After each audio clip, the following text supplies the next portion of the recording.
কষ্ট করে যেখানে ট্যাঙ্কিটা ছাদে তুলতো দেখো সেটাই তুলছিল।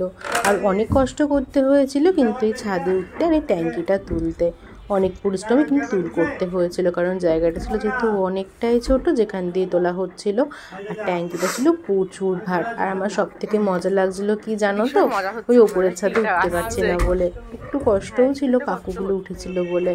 আর আমার অনেকটাই খারাপ লাগছিল, আমি কোনোদিনই আর ওপরের ছাদে উঠতে পারবো না, সেটাই আমি একটুখানি বলেছিলাম বাবারা করে জানি, তাই উপরে উঠতে পারছি না। বাট ওটা যখন উপরে উঠছে আমার মনে হচ্ছে যে না আমি নিজেই উপরে উঠছি, বাট ভাল লাগছে অনেক। হায় হায়, দিদিও দেখছে রসায় দাঁড়িয়ে দাঁড়িয়ে।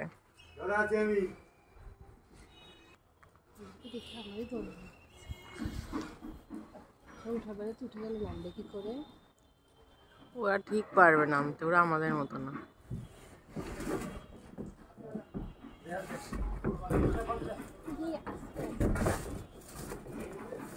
আমি ওদের মতো হলে ভালো হতাম, ছাদে উঠতে পারতাম বল।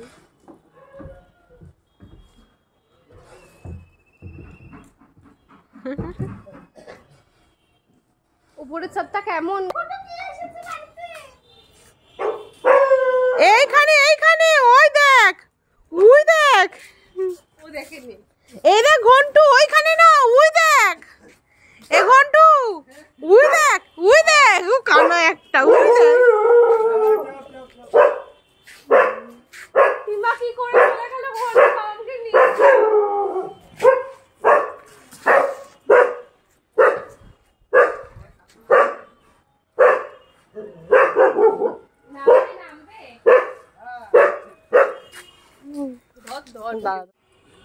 আমি একটু শোন না প্লিজ, এসব দেখে আমি বুকে আতঙ্ক দেখছি। ওই খাতের ওটা তুলে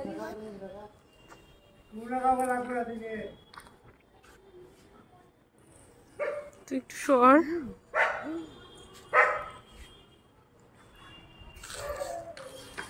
পরে দেখো কাকুরটা কেমন রেলিংয়ে বসে পাইপগুলো তুলছিল, এটা কিন্তু বেশ ভয় লাগছিল।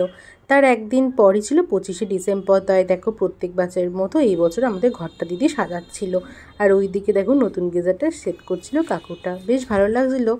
25 ডিসেম্বরের মধ্যে কিন্তু সব কিছু ঠিকঠাক হয়ে যাবে। আর ওই দিকে দেখো গুড্ডি কিন্তু আমাদের বাড়িতে থাকতে শুরু করে দিয়েছে, তোমাদের বলেছিলাম ভিডিও করে দেখাবো।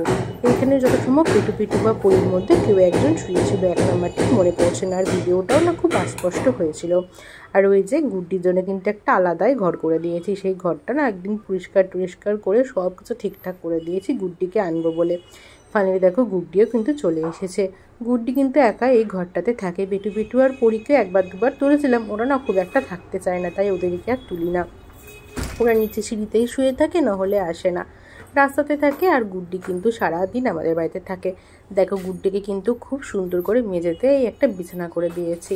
ও থেকে কিন্তু এইগুলোকে সরিয়ে টরিয়ে দেয়, ওকে আবার উঠিয়ে কিন্তু এই যে ঘরটাও পরিষ্কার করে দিই, ঘরটা ঝাড়পোছ দিয়ে দিই, আবার ওকে ঠিক করেও দিয়ে দিই। আর এই দেখো চাদরগুলোর গায়ে দিয়ে দিই।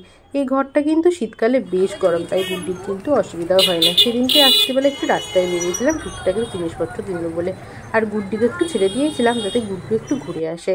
ও মা, গুড্ডিকে ছেড়ে দিয়েছি, গুড্ডি কিন্তু সারা রাতটা আমাদের সাথে ঘুরেছে।